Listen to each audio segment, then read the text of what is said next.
Hello everyone, dear students. Today we are going to discuss science chapter number 9 reproduction in animals. इसका next topic continue करते हैं हम young ones to adults. इस video से पहले हमने स्टडी किया था about fertilization. When sperm and egg fertilized they form zygote. उस प्रोसेस को फर्टिलाइजेशन बोलते हैं। एंड फिर इसके बाद ये है कि जो यंग वंस होता है वो अडल्ट कैसे होता है। The new individuals which are born और hatched from the eggs continue to grow till they become adults. जो न्यू इंडिविजुअल है जो बॉर्न होता है या एग से हैच होता है वो कंटिन्यू उसकी ग्रोथ होती रहती है, तब तक ग्रोथ होती रहती है जब तक कि वो अडल्ट ना बन जाए। इन सम एनिमल्स, कुछ एनिमल्स में द यंग वंस में लुक वेरी डिफरेंट। जो यंग वंस होते हैं बहुत डिफरेंट दिखाई देते हैं अडल्ट से। Recall the life cycle of the silkworm. जो सिल्कवॉर्म की लाइफ साइकिल है उसको याद करो जरा। इसमें सबसे पहले एग बनता है, एग से लार्वा, लार्वा के बाद लार्वा और कैटरपिलर बनता है, एग से लार्वा या कैटरपिलर, फिर उससे प्यूपा ऐसे राउंड स्ट्रक्चर का होता है, फिर उसके बाद अडल्ट बनता है। यू स्टडी इन क्लास 7 में हम इसके बारे में स्टडी कर चुके हैं। Frog is another such example. Frog इसकी दूसरा एग्जाम्पल है, ठीक है। ये फिगर में दिखा रखा है, अभी बता दूंगी मैं तुम्हें नेक्स्ट पेज पर। Observe the different stages of frog starting from the egg to the adult stage। जो फ्रॉग की डिफरेंट स्टेजेस है जो एग से लेके अडल्ट तक हैं स्टार्ट होगी, वो हम ऑब्जर्व करेंगे। वी फाइंड दैट, हमने ये पाया कि देयर आर 3 डिस्टिंक्ट स्टेज। इसमें 3 डिफरेंट टाइप के स्टेज हैं।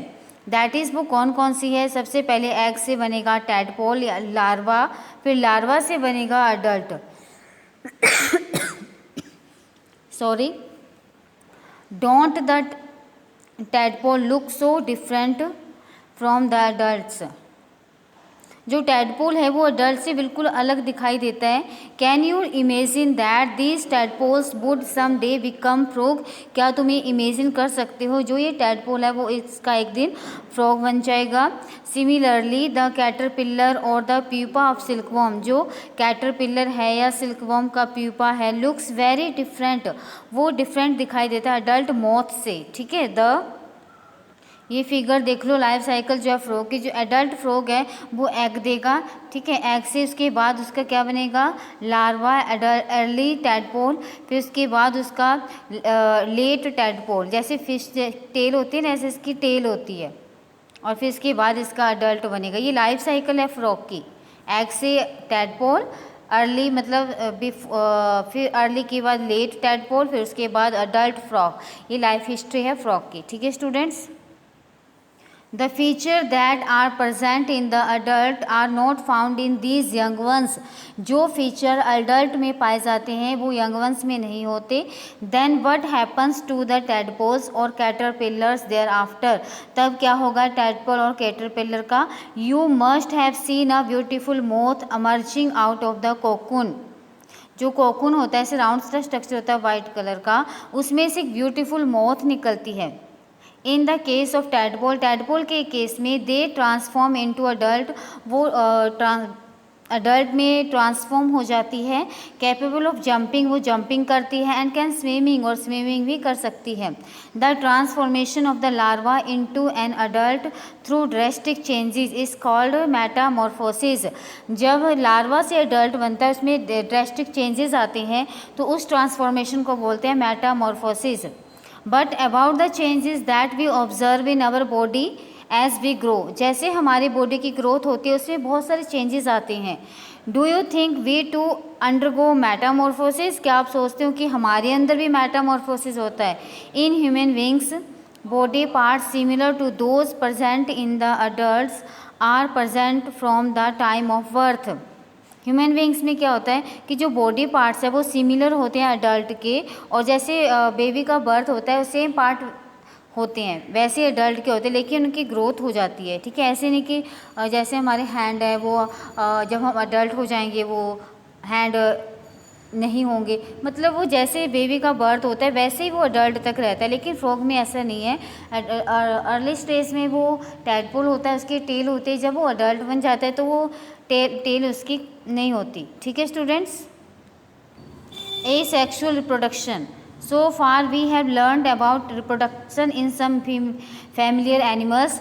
इसलिए हमने जो familiar जिन animals को हम जानते हैं उनकी reproduction के बारे में पढ़ा।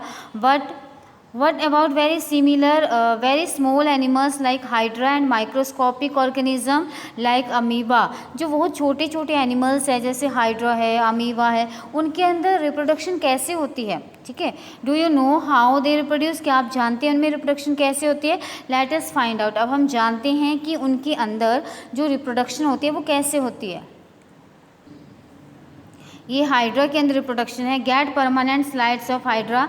हमने हाइड्रा की परमानेंट स्लाइड ले ली हैं। Observe them using hand lens. उसको फिर ऑब्जर्व करना है या तो हैंड लेंस में या माइक्रोस्कोप में। ठीक है। Look out for many bulges. उसमें से बहुत सारे बल्जेस से दिखाई देंगे। बल्जेस मतलब जो बाहर को उभरा हुआ पार्ट्स है फ्रॉम द पेरेंट बॉडी। जैसे पेरेंट बॉडी इसमें ऐसे आउटर को बाहर को एक बल्जिंग है। Count the number of bulge. फिर हमने उन बल्जिंग को काउंट करना है कि कितने हैं वो डिफरेंट स्लाइड्स में। Also note the size of the bulges. हमने जो बल्जेस का साइज है वो भी काउंट करना है। Draw the diagram of hydra. हमने हाइड्रा का डायग्राम ड्रो करना है। As you see it compare it with the figure 9.11। जैसे फर्स्ट फिगर में छोटे से बल्जेस है, फिर सेकंड फिगर में क्या होगा, उसकी जो बल्जेस है थोड़ी और बड़ी हो जाएगी। थर्ड फिगर में क्या होगा, ये बल्जेस ऐसे पूरे पेरेंट जैसे बन जाएगी।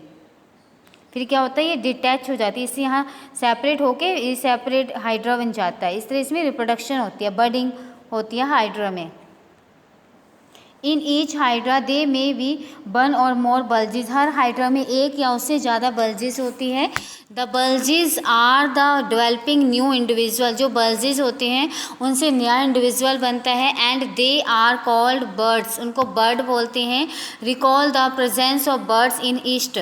ईस्ट में जो बर्ड है उनको याद करो। And in hydra too the larva too the new individuals develop as outgrowth from the single parent. Hydra में जो न्यू आउटग्रोथ होती है उसको उससे सिंगल पेरेंट से दिस ऐसी जो रिप्रोडक्शन होती है in which only a single parent is involve. जिसमें एक सिंगल पेरेंट इन्वॉल्व होता है उसको क्या बोलते हैं, एसेक्सुअल रिप्रोडक्शन। क्या बोलते हैं, जैसे बर्डिंग हाइड्रा में हुई थी उसमें एक सिंगल पेरेंट था, उसमें ऐसे बल्जेस थी। सेकेंड फिगर में क्या हुआ, वो बल्जेस थोड़ी और बड़ी होगी। थर्ड फिगर में वो पूरा पेरेंट इंडिविजुअल बन गया, जिसमें एक सिंगल पेरेंट से एक नया इंडिविजुअल बन जाता है सिंगल पेरेंट से, उसको एसेक्सुअल रिप्रोडक्शन बोलते हैं। Since new individuals develop from the birds in hydra.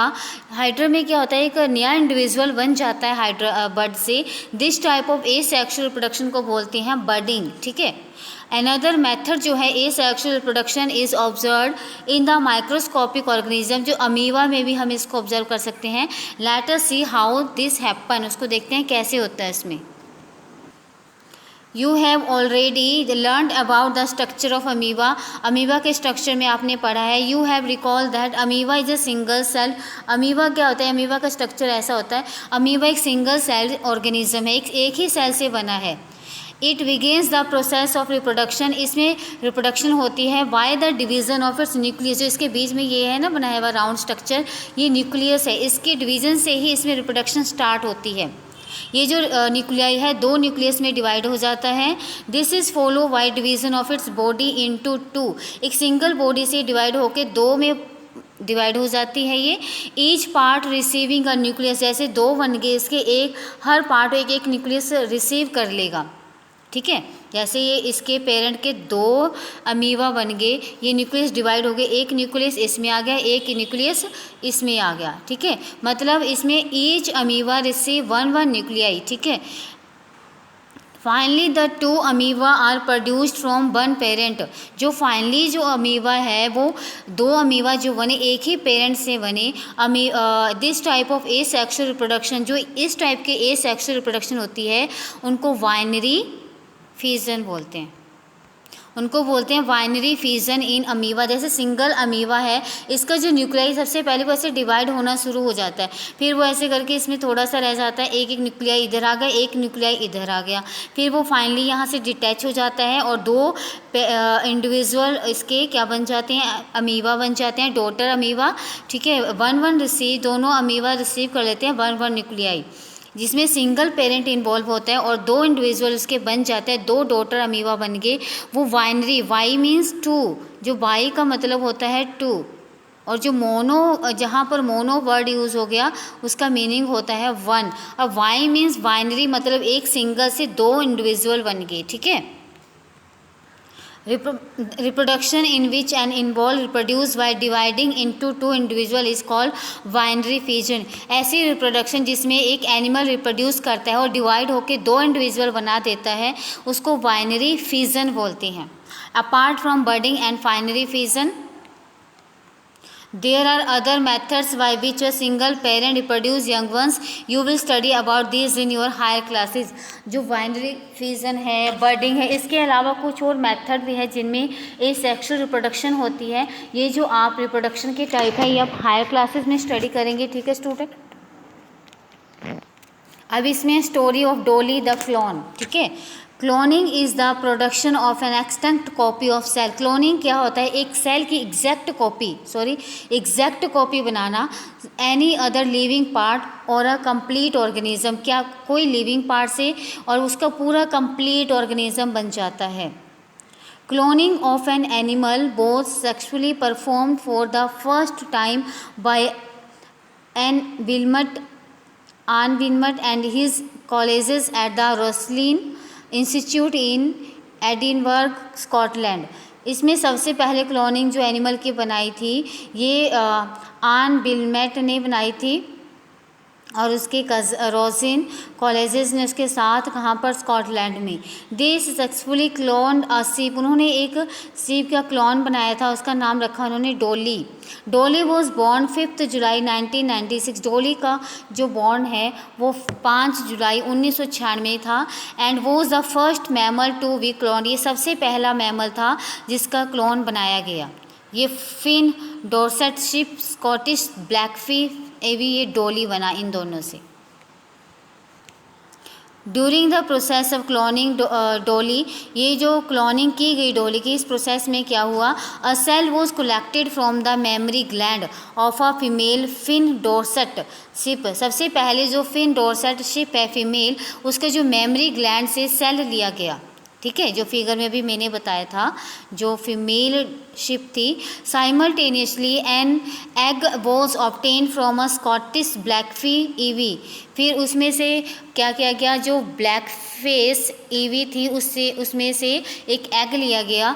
The nucleus was removed from the egg से न्यूक्लियस हटा दिया गया, क्योंकि हर सेल में क्या होता है, न्यूक्लियस होता है। Then the nucleus of the mammary gland cell from the fin dorset ship was inserted into the egg in the Scottish blackface EV whose nucleus had been removed। तब क्या किया गया, जो हमने मेमरी ग्लैंड से उन्होंने सेल लिया था उसका न्यूक्लियस जो है वो एग के न्यूक्लियस में डाल दिया गया, क्योंकि एग का जो न्यूक्लियस था वो रिमूव कर दिया गया था। The egg thus produced was implanted into the Scottish Blackie EV। Development of this egg followed normally and finally Dolly was born। जब इस एग की डेवलपमेंट होती गई नॉर्मली, जो फाइनली डोली उसका बर्थ हुआ। दो डोली was given birth by the Scottish ब्लैकफेस EV, जो इसको बर्थ दिया था ब्लैकफेस ईवी ने दिया था। It was found to be absolutely identical to the Finn Dorset sheep from which the nucleus was taken. ये किसके जैसे दिखाई देती थी, जिसका न्यूक्लियस लिया गया था डॉर्सेट का। Since the nucleus from the egg of the Scottish ब्लैकफेस EV was removed, क्योंकि जो ब्लैकफेस ईवी का न्यूक्लियस वो हटा दिया गया। डोली did not show any character of the Scottish ब्लैकफेस EV. डोली ने जो ब्लैकफेस ईवी था उसका कोई उसके अंदर करैक्टर नहीं आया, क्योंकि उसके जो एग था उसका न्यूक्लियस हटा दिया गया था। Dolly was a healthy clone of Finn Dorset sheep. जो डोली थी वो फिन डॉर्सेट शिप की हेल्दी क्लोन थी और and produced several offspring of her own through normal sexual means. और उसने बहुत सारे ऑफस्प्रिंग प्रोड्यूस किए अपने सेक्सुअल के दौरान। अनफॉर्चुनेटली डोली डाइड।